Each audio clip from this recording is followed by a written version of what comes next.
우리가 중동주의를 앞두고 성도로서 마땅히 할 일을 하루에 한 가지씩 말씀을 통해서 보고 있는데요. 오늘은 네 번째로 마땅히 할 일은 즐거워하기입니다. 즐거워하기. 누가복음 15장에는 그 세 개의 비유가 나오죠. 이 세 개의 비유를 말씀하시게 된 이유는 그 세리와 죄인들이 예수님 앞으로 나와 말씀을 듣기 위해서 운집해 있는 겁니다. 그것을 바리새인과 서기관들이 보고는 마음으로 수군수군 거리는 것입니다.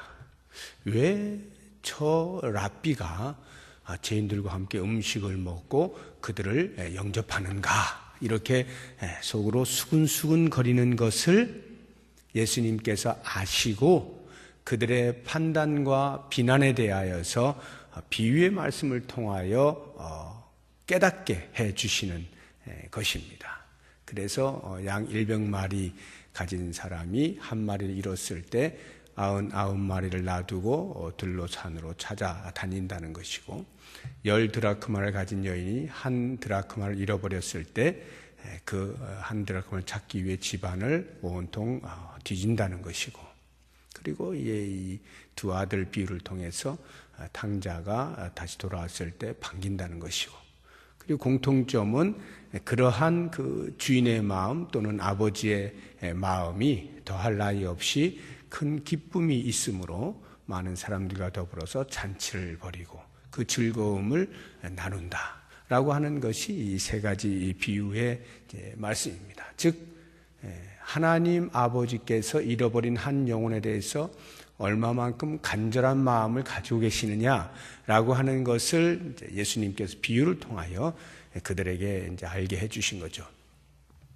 먼저 이 즐거워하는 이것을 생각하기 전에 특별히 이 세 번째 비유인 탕자의 비유를 보시게 되면 앞에 두 가지 비유에서는 우리가 찾아볼 수 없는 사람에 대한 비유이고, 또 이 탕자가 아버지의 품에 안길 수 있게 된 것은 그 탕자의 마음이 바뀌어서 회개를 했기 때문이다 라고 하는 것이고, 회개를 통하여 아버지께로 나오기만 하면 아버지께서는 모든 사람을 다 받으신다라고 하는, 아버지께로 나오는 방법이 회개라고 하는 것을 알게 해주는 좀 독특한 비유이기도 합니다.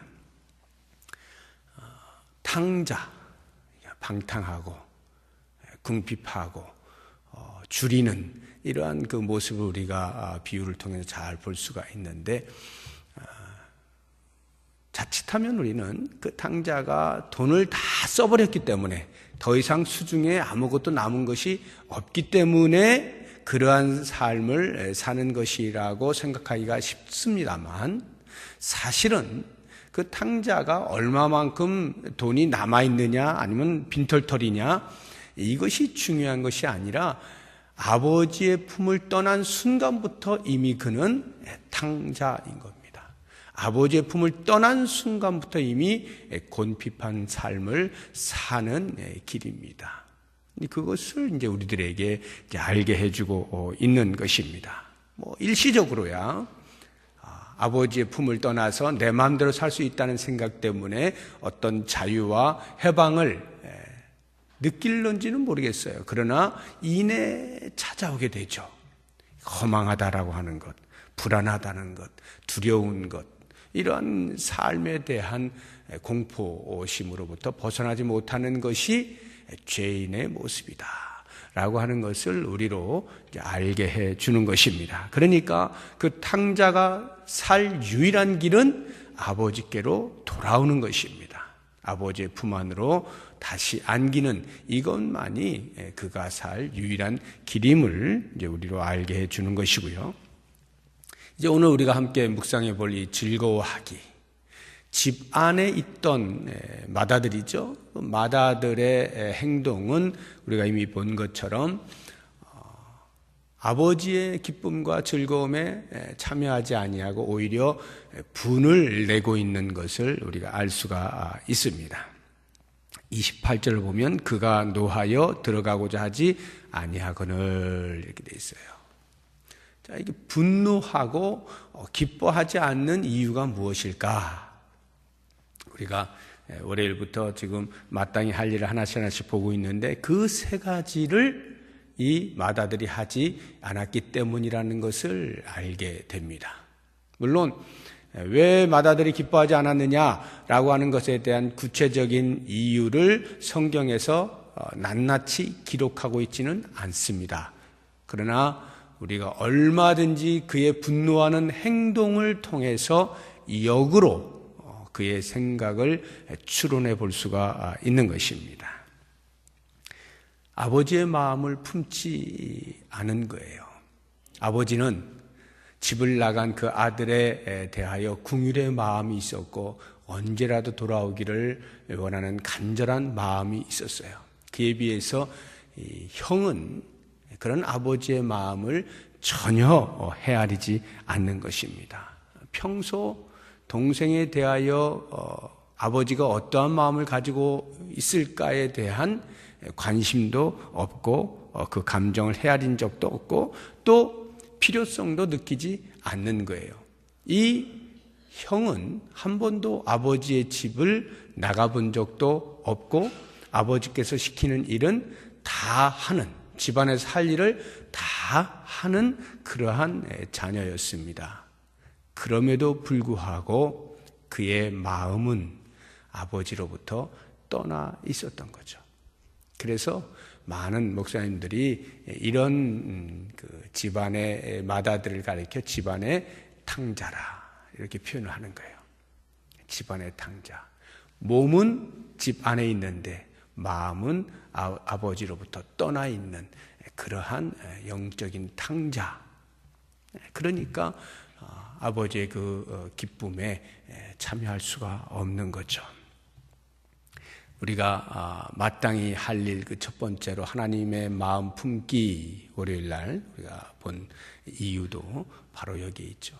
아버지의 마음을 품지 않는데 총동원주의를 하면 뭐하고 사람들이 오면 뭐하고 나와는 아무 관계가 없는 거죠.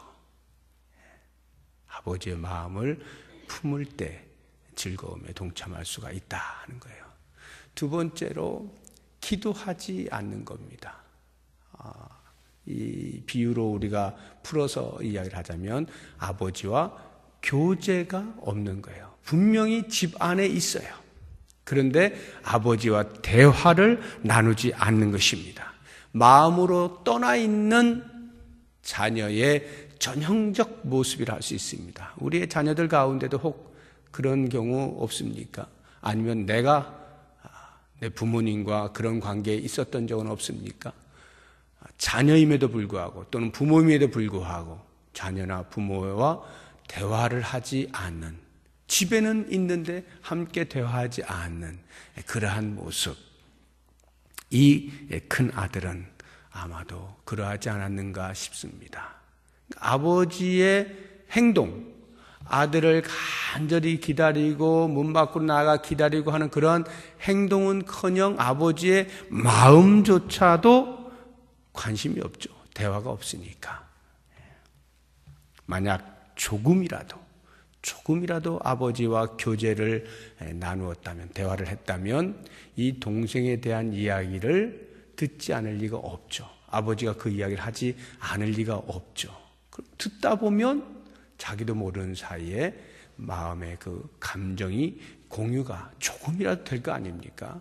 그러면 관심이 생기게 마련인 것이고 동생에 대하여서 이런저런 생각을 하게 마련인 것인데 이 아들은 그와 같은 것이 전혀 없었다.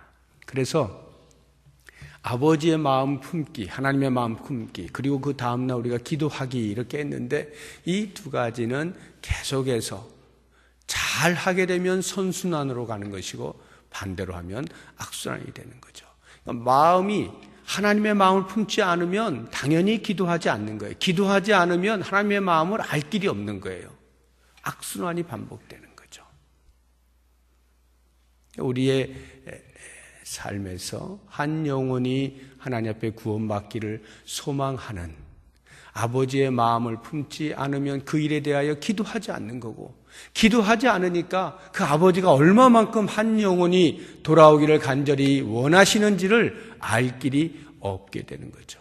그래서 우리는 아버지의 마음을 품는 것과 기도하는 것을 같이 하는 거예요. 마땅히 할 일이라 여기는 것입니다.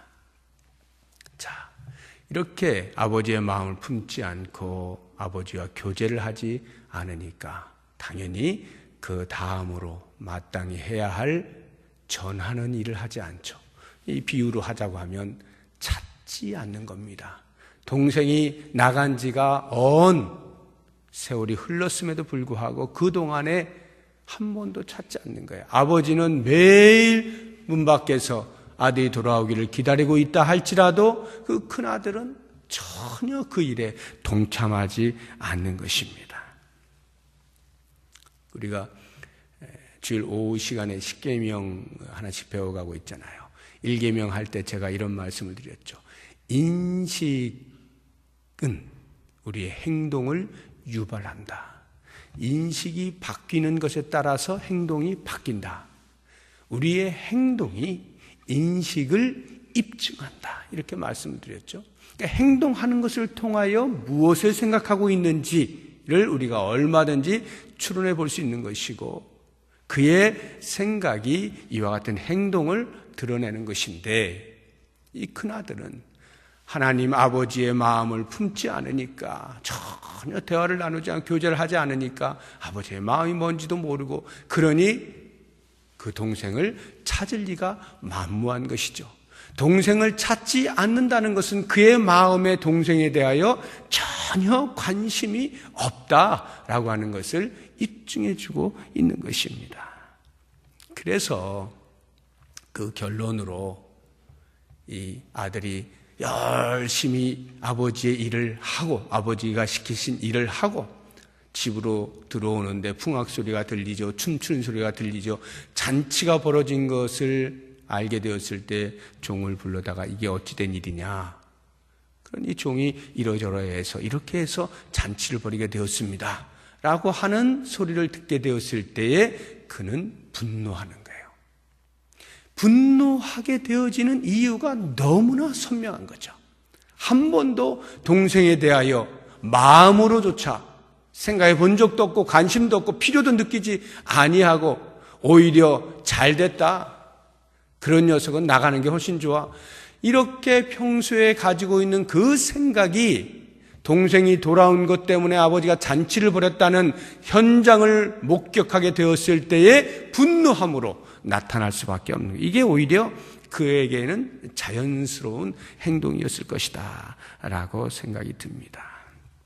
이때 아버지가 하는 말이, 얘야, 우리가 즐거워하는 것이 마땅한 거 아니냐, 기뻐하는 것이 마땅한 것이 아니냐. 이 동생은 죽었다가 살아났고 잃었다가 다시 얻은 것 아니냐. 그러니 우리가 기뻐하고 즐거워하는 것이 마땅하다, 이렇게 말씀하고 있어요. 찬송가 305장을 보시게 되면 그 유명한 나 같은 죄인 살리신 그 가사가 나오지 않습니까? 그리스도를 만나서 전적으로 회심하게 되어진 그 뉴턴이라고 하는 영국의 성공의 신부가 됐죠. 나중에는 그 사람의 고백이, 나 같은 죄인 살리신 주 은혜 놀라와 잃었던 생명 찾았고 광명을 얻었네. 여기를 보면은 그 영어가 잃었던 생명 찾았고, I was lost but I am found. 옛날에 내가 잃어버린 바 되었는데 지금은 찾아진 바 되었다. 우리 한국말로 이렇게 번역된 그 가사는 잃었던 생명 찾았고 했을 때 내가 마치 찾은 것처럼 이렇게 느껴지지만 사실은 찾아줬다 이 말이에요. 아버지가 나를 찾았다, 이런 뜻이죠. 예전에 내가 블라인드였는데 지금은 now I can see. 난 지금 볼 수가 있다. 광명을 얻었다. 이렇게 표현을 하고 있는 겁니다. 이게 아버지께로 돌아온 탕자가 고백하기 이전에 이미 하나님께서, 아버지께서 큰 아들에게 말해주고 있는 내용이다라는 것을 알 필요가 있어요. 아버지의 심정이라는 거예요. 저 아들은 죽었다가 다시 살아난 거고 내가 잃어버렸었는데 다시 얻은 것이다. 그러니 기뻐해야 되는 것 아니냐, 즐거워해야 되는 것 아니냐, 이렇게 큰아들에게 이야기를 해주고 있는 것이죠. 예수님께서 왜 이 비유의 말씀을 속으로 수근수근거리고 판단하고 비난하고 있는 바리새인과 서기관들에게 말씀을 해주고 있을까요? 그들은 이미 받은 바가 너무도 많아요. 특권이 있어요. 예수님이 말씀하시는 겁니다. 너희들 그렇게 많이 받았는데, 특권이 있는데 그것으로 뭐를 하고 있느냐? 잃어버린 한 영혼이 돌아올 것에 대하여 그 특권을 사용해야 되는 것 아니냐? 판단과 비난을 중지하고 그 한 영혼이 돌아오는 일을 위하여 받은 바, 은사를 받은 바, 특권을, 기도할 특권이 있느냐? 그 기도를 한 영혼이 돌아올 것을 위하여 사용해야 하는 것이다. 하나님의 사랑의 마음이 가득한가? 그러면 그 사랑으로 한 영혼이 돌아올 것에 대하여 간절한 마음으로 기다려야 된다. 그 사랑을 나누어야 된다. 보여주어야 된다. 이런 말씀을 하기 위해 이 비유를 들어주신 것 아니겠어요? 이제 우리가 총동주를 맞이하면서 하나님 앞에 하나님의 마음이 어떠한지 그 마음, 구밀의 마음에 나도 한번 동참해보고, 하나님, 내 주변에 이러이러한 사람들이 있습니다. 전에 나오다가 지금 나오지 않고 있습니다. 하나님 도와주십시오. 간절한 마음으로 기도하면서 그들에게 전화하고 연락하고 초청하고, 이번에 총동원질이 있어 꼭 좀 와, 다시 한번 신앙생활 하자, 이런 이야기를 통해서 계속 전하고, 우리가 먼저 주 안에서 누리고 있는 이 놀라운 은혜들을 어떻게 해서든지 그들이 다시 누릴 수 있도록, 거기에 동참할 수 있도록 권면해서 이렇게 참여하게 하면, 그날이 되면 우리가 아버지께서 잔치하신 영적인 잔치의 날에 우리가 마음을 모아서 같이 기뻐하고 즐거워하고 한 영혼이 돌아온 것에 대해서 감격하고 손을 붙잡고 같이 등을 두드리고 마음을 나누어야 되지 않겠습니까? 그러한 날이 오기를 소망하는 마음으로 함께 기뻐하고 즐거워할 것을 기대하면서 우리가 이렇게 특별 새벽 기도를 하고 있는 거죠. 오늘 이 새벽에도 간절한 마음으로 기도했으면 좋겠어요. 주님, 한 영혼이 돌아올 때 제 마음이 주의 마음과 같게 해주십시오. 말할 수 없는 큰 기쁨과 감동이 있게 해주십시오. 큰 즐거움에 동참할 수 있게 해주십시오. 이 일이 곧 우리 앞에 펼쳐지기를 소망합니다 하는 마음으로 기도하시는 귀한 시간 되시기를 바랍니다. 기도하겠습니다.